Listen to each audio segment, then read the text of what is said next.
একটি বই পড়ছিলাম, সেটি হচ্ছে রোজার উপকারিতা নিয়ে লেখা, benefit of fasting in the light off physicians.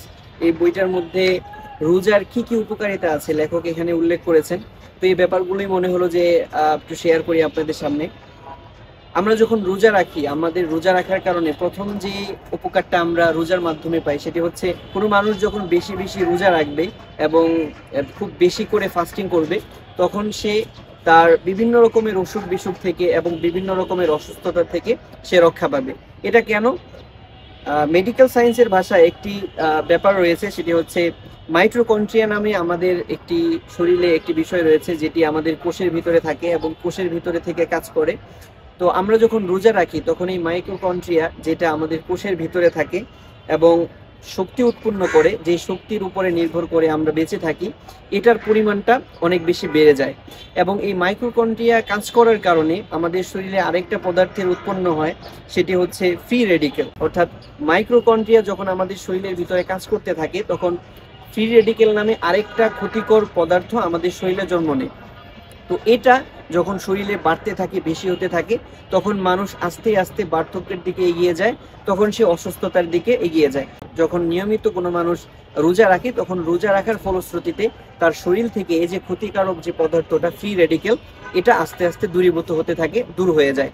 এবং আমাদের আরও একটা খুব গুরুত্বপূর্ণ একটি উপকার যেটা রোজা আমাদের করে থাকে, সেটি হচ্ছে ডিপ্রেশন দূর করে। কিভাবে দূর করে? আমাদের শরীরের ভিতরে যখন এই মাইটোকন্ড্রিয়াটা কাজ করে, তখন আমাদের ব্রেনের ভিতরে আরেকটি জিনিস হয়, ব্রেন ডিরাইভ নিউরোট্রফিক ফ্যাক্টর। এই ব্রেন ডিরাইভ নিউরোট্রফিক ফ্যাক্টরটা যখন আমাদের মস্তিষ্কে ঘটতে থাকে, তখন আমাদের ডিপ্রেশন এমনিতেই কমতে থাকে। এই জন্যই আপনারা খেয়াল করে দেখবেন যে রোজা রমজানের দিন বা রমজান মাসে মানুষের ঝগড়াঝাটি কম হয়, এবং রমজান মাসে মানুষ কুল থাকে, ঠান্ডা থাকে।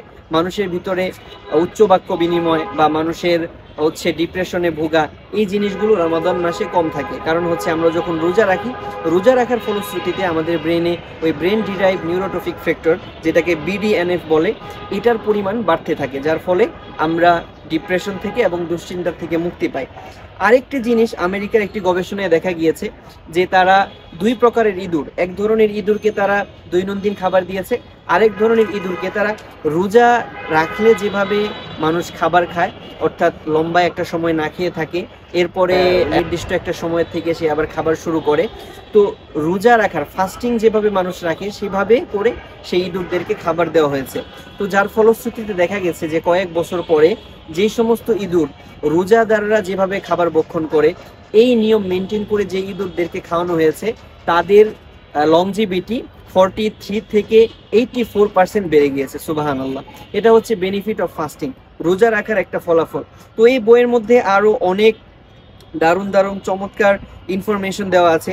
আমি জেনে অবাক হলাম যে এখানে লেখা আছে যে পিথাগোরাস এবং প্লেটো, যারা অনেক বড় বড় দার্শনিক ছিল, প্লেটোর গুরু ছিল পিথাগোরাস।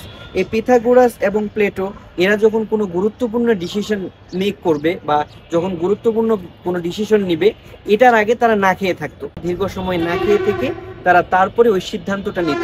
এর মানে যখন কোনো মানুষ লম্বা সময় না খেয়ে থাকে, তখন ওই যে বললাম ব্রেন ডিরাইভ নিউরোট্রফিক ফ্যাক্টর, এটা আমাদের মস্তিষ্কের মাঝে রিলিজ হয় এবং আমরা মানুষ কুল থাকে, যার ফলশ্রুতিতে সে ভালো ডিসিশন নিতে পারে। এরপরে আরও একটি গুরুত্বপূর্ণ সিস্টেম, যেটা আমেরিকাতে এখন সবাই প্রায় লক্ষ লক্ষ টাকা খরচ করে এটা করে যাচ্ছে, সেটা হচ্ছে ইন্টারমিটেন্ট ফাস্টিং। ইন্টারমিটেন্ট ফাস্টিং কাকে বলে? এটা বলা হয় যে 16 ঘন্টা না খেয়ে থেকে পরবর্তী 8 ঘন্টার মধ্যে খাদ্য গ্রহণ করা। অর্থাৎ 8 ঘন্টা খাদ্য গ্রহণ করে পরবর্তী 16 ঘন্টা পর্যন্ত সে কোনো রকমের খাদ্য গ্রহণ করবে না। কোনো মানুষ যখন এই জিনিসের প্র্যাকটিস নিয়মিত করতে থাকে, তখন তার অসুখ বিসুখ কম হয় এবং সে দীর্ঘজীবী হয়। তো আমরা দেখতে পেলাম যে সওম বা রোজা, এটা শুধুমাত্র হচ্ছে আমাদের স্পিরিচুয়াল কোনো কাজ করে, ব্যাপারটা এরকম না। এটা শুধুমাত্র আমাদের আভ্যন্তরীণ বা আমাদের রুহের আত্মিক শক্তি যোগায় বা আমাদের তাকওয়াকে বৃদ্ধি করে, ব্যাপারটা এরকমই নয়।